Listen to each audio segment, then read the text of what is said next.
What's good, YouTube? In this video, I'm going to be showing you how to group sources so you don't got to move each individual thing at one time. Maybe you have some text, maybe you have a webcam with some text or an overlay, anything that you do not want to be moving all of it one by one. This is how you can move it all at once. So all you have to do is go down here to sources, hit the plus icon, and then go to group. And then once you go to group, you're going to be able to name the group. And then once you hit OK, it'll pop up a group. And all you have to do is highlight and then just drag everything into the group.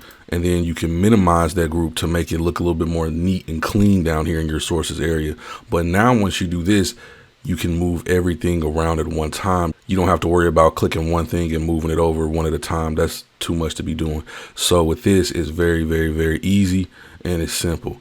But keep in mind, do not make this bigger. If you make this bigger, as you can see, your text will start to get blurry.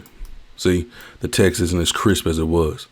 So whenever you want your text to be a different size, you want to make sure that you're changing your text by going to the actual text source, double clicking on it, and then selecting the size that you want.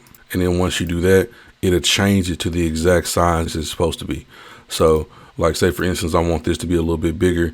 All I got to do is hit OK, and then it'll make it a little bit bigger. And then I can move it around much more easier, much more simple than sitting there having to go one by one.